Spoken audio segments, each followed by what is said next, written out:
the Piaseczny Rebbe is Rabbi Shapira. He was born in 1889, and he was martyred in the Holocaust in 1943.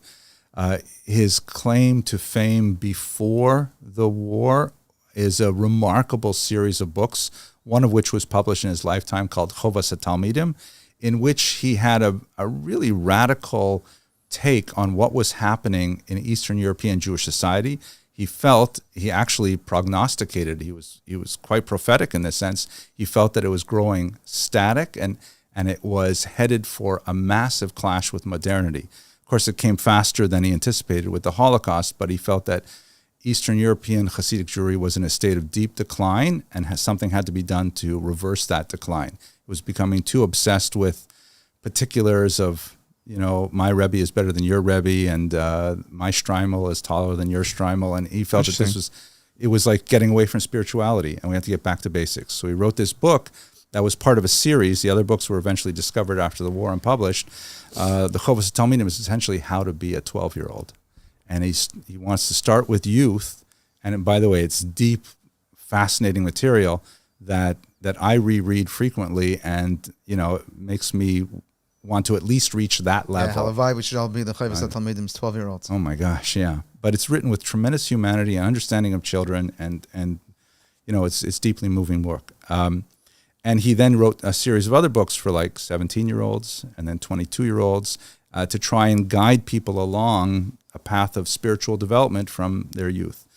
There's so much more to say about that. He also wrote a secret book that was later, he wouldn't even have it printed in Poland. He sent the manuscript to Jerusalem to be published in Yerushalayim. Like some of the Hasidic printers used to actually immerse the movable type in a mikveh before they printed certain books. Why? Because the kedusha of what they were saying. I mean, this microphone, how many holy people have sat here and have said tremendous things that have changed lives? I mean, it would probably break the mic, but we could try. Anyway, so, but the work that I worked on specifically, I do have another book forthcoming, God willing, on something in Chovas HaTalmidim, but the work that I published that I think has made something of an impact is based on his Holocaust writings. He was trapped in the Warsaw Ghetto, and one of the most remarkable things that he did was that he continued, despite the bans from the Nazis, despite the dangers, the epidemics, the starvation, he continued to have farbrengens with his Hasidim, which included, by the way, there's good indications that a lot of non-Hasidim began to be attracted to his tish. Free thinkers, atheists, everyone wanted to hear some words of support and comfort and chizuk from the Rebbe. And he would write down his notes from what he said that particular week. And then when the underground society called Oneg Shabbos in the ghetto, run by the remarkable historian Emanuel Ringelblum, said, the ghetto is going to be destroyed. We have to preserve these documents now. All of the people who were involved with collecting documentation on the ghetto life, they wrote their last wills, and they buried them in 3 caches in Warsaw. One of them, some survivors went back to in 1946. They dug it up, but unfortunately all the documents were ruined because they used these tin boxes and there was water damage. The other 2 were lost.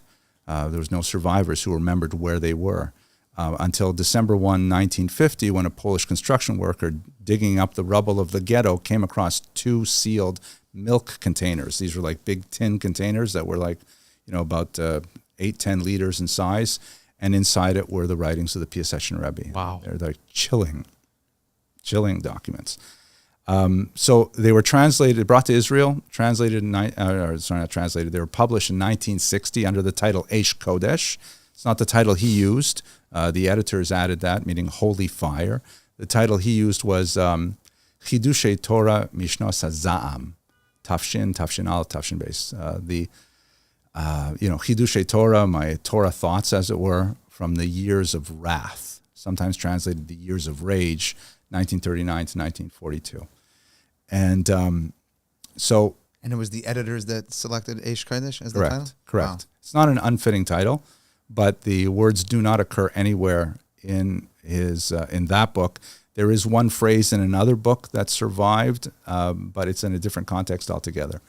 But it is that's what he's called now, the Eish Kodesh, based on that title. It's so divine that like these articles were buried and weren't discovered for decades. Yeah. And then in 1950, like it's not the 1700s, it's not the 1800s. In 1950, dug up by a construction worker in Poland. Yeah. That construction worker in Poland, who his job was to dig up dirt. What did he do? What was his chus to bring that Torah to the world? No, Can you imagine? I want to know who that is. That's what I'm talking about. Like 3 million Jews, they see us in Mitzrayim. This construction worker, who is he? Yeah, and more than that, the fact that when he opened it and he saw Hebrew writing, he said, "You know what? I better find someone Jewish to give this to." Right. And eventually they made their way to the Jewish historical archives, and like Abramson, you're an historian. You need to find who this construction worker was. Okay, Challenge accepted. It's a big challenge. I think I know who would know, though. Probably there's an amazing young scholar named Matan Shalom in Israel who's writing a biography right now, and my colleague, of course, Daniel Reiser, who wrote a phenomenal critical edition, 2 volumes of the Eish Kodesh. They would know.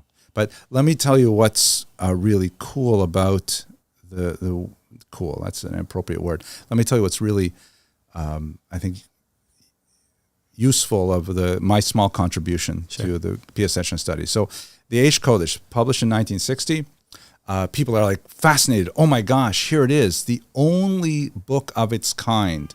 Drashos offered every week in the ghetto through the entire Nazi occupation. We get to see, what it meant to Jews in the ghetto at that time. We'll learn so much about, theology and the Holocaust and things like that.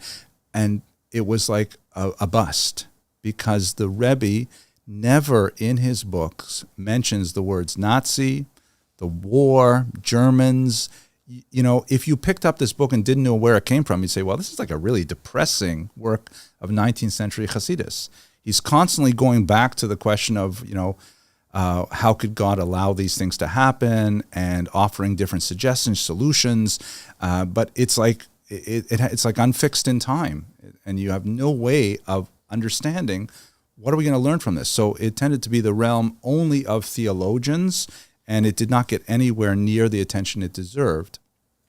My small contribution is that we don't have a lot of time, but my story with it, I think, is like why I'm studying Pesach Chassidus is interesting too. But let me tell you the cool thing, and then we got to go on. What I did was, as a historian, I said, okay, let me go back and let me read everything I can about what happened in the ghetto every week, street by street, specific events, specific dates, specific addresses, specific people.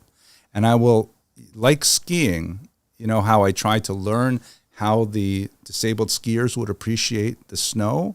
So I tried to put myself in the streets at 5 Dzielna Street and imagining I'm going to the Rebbe's drasha and all the things that happened this week. I made myself as aware as possible of everything that happened, reading journals, newspapers, memoirs, anything I could find, Nazi documentation, and then walking into the Rebbe's study and then reading the drasha or hearing the drasha. And all of a sudden, everything opened up. The Rebbe was not obfuscating. He actually was addressing the specific things that happened in the ghetto, but he was only speaking in Parsha. He was talking about things that happened to the Avos, but everyone in the audience knew, oh my gosh, he's referring to the fact that there were 200 people arrested and then shot in the street yesterday. Everybody knew that there's a rumor that the Nazis are losing on the Western Front. And when the Rebbe is speaking, all of a sudden you could understand what he was trying to say to his gathered Hasidim and Talmidim about how they're supposed to frame the events of the day within the Torah perspective. He never cheapens it by saying, so I know you're thinking about what happened in the newspaper this week. Right. I'm going to talk Torah, and then you can understand why the Torah is directly, immediately relevant to our lives here in the Warsaw Ghetto, week by week. And I mean, I have to say, I agree with Rabbi Weinberger, if he said it, if it's true.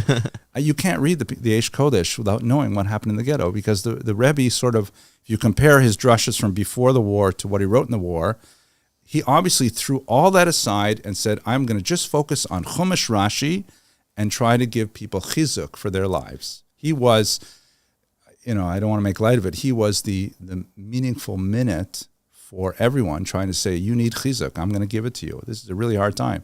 150 people dying a day, their corpses have to be picked up off the street. You need chizuk, I'm going to tell you what the Torah says. Wow. And you're bringing that historical context to everyone. Without it, it's like having a lock without the key. Like, yeah, you can't get in. Right. What is it all about?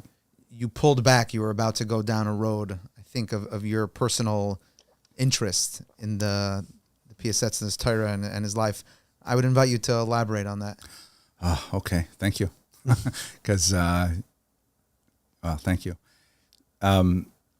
My first engagement with the Piaseczny Rebbe was in the early 90s when I was at Or Sameach, Yeshiva Or Sameach. And this is when, coming closer to Torah and Yiddishkeit, by the way, which was all my wife's doing. She was the one who was like saying, hey, okay, we're married now. We got to, invest in our Judaism. And so we ended up spending a year in Yerushalayim. And, I was a difficult student because I thought I was way smarter than I was, and they had to placate me with little tidbits here and there. So one of the things that was actually really nice is Rabbi Nachman Bullman, who was a great scholar and a brilliant student of Piaseczny Chassidus. He pulled 3 or 4 of us out of one of the shiurim and would bring them into his kitchen once a week. His wife would be preparing the cholent in the next room, which made it very distracting for us to actually learn. But we would go through the 3 deeply Kabbalistic essays, the Shlosha Ma'amarim, at the end of Chovas HaTalmidim. I mentioned it was a book written for 12-year-olds. He appended to the end this mind-blowing set of 3 Kabbalistic essays that are essentially what the whole universe is about and what Judaism is about, why we're doing this, like really deep, meaningful stuff. One of the Hasidic movements said, we love your book, but we would like to publish it without necessarily those 3, not Hasidic group, it was a Litvish group that said, we'd like to publish it without those 3 essays at the end because we don't think 12-year-olds should be reading this. And he said, no way. You have to publish the whole thing with those. They're there for a reason because I want them to know that there's someplace else you're going to go to that's mind-blowing. And by the way, now we think about it, the Piaseczny Rebbe's go-to technique for spiritual growth was a kind of visualization, which is ironically not that different from what I was trying to do with skiing. You got to read those essays; they're mind-blowing. So that's how I first started learning Piaseczny Chassidus. I didn't know anything about the Eish Kodesh, about the Holocaust works. And when I came to Miami, I had a chavrusa named Shlomo Ackerman. And the 2 of us studied the entire corpus of Piaseczny Rebbe's writings, and we decided to spend about 8 years writing a manuscript, a translation of Eish Kodesh, with a commentary. And we worked on it. In the end, I moved away from there, but I had a 500-page manuscript that was ready to go to publishers. And a colleague of mine, Gershon Greenberg, one of the world's great experts on Holocaust theology, he's written quite a few books. He says, Abramson, I met him at the United States Holocaust Memorial Museum, and he said, I hear you're working on the Eish Kodesh. Have you had a look at the manuscript? Because I was working with the printed version. I said, no. He says, look, I made a photocopy of it for me when I was at Yad Vashem. Here it is. And he gave me the manuscript, and I looked at it, and my heart sank because I realized that the difference between the printed text and the manuscript was so great that I had to throw away my manuscript. 8 years of work. Oh, wow. Out the window. Defenestrated. What's that? Take us into that the emotional reason is, feeling there. It was crushing. It was like, oh my gosh, I cannot move. But Shimon Sunni, the Gemara says. Yeah, he says, yeah. Darshan all Essen in the Torah. And I just like there's a value in the Prisha, or in the Drisha, there's also value in the Prisha. I'll get schar. Beautiful. This is such an intellectual group. Oh my gosh. So why did I have to toss it aside? First of all, I should tell you why I had to toss it aside was because when you look at the manuscript, like when you look at the printed version, right, all you see are the words marching across the page, one after the other. It seems like it's all logical, makes sense, and so on. when you look at the actual manuscript, you see a torment. You see a mind that is struggling actively. How do I explain this to my Talmidim? He's crossing things out. He's writing words in the margins. He's crossing a word out, writing over it, crossing that word out again. He's like, even in some cases, excising pieces from the text, cutting it out with scissors, and then pasting in a blank section over it. Wow. And even the characterization of it. There's one point where he writes his own name on the title page of one of his books, and he writes underneath it, and my colleague Daniel Reiser has really done the great work on this. He writes underneath it his title of the Av Beis Din de Piaseczna. And then there's these violent X's all over his title, like he's angry and frustrated, as if to say, if my Hasidim are dead, how can I be a Rebbe? You know. So looking at the actual Ksav, there's a wealth of information there that means anything I wrote on the printed text is valueless. And so I had to start all over again. Wow. Another Muslim. And so the book that's out now is the second version. The first version is gone. Is it gone? Like I have it in actual floppy disks, if you remember those. I don't think we can put that in anywhere. No, but it's worthless. It's not worth it. To apply the violent X's. Yeah. Well, I included those things. Well, not to matter. I included photographs in my book so you could see what I'm talking about when you actually look at the text. But if you're serious about studying Piaseczna Chassidus and Eish Kodesh in particular, you have to use Daniel Reiser's 2-volume edition, where he spent the hard work of actually decrypting his very cramped handwriting and transliterating it and making it available.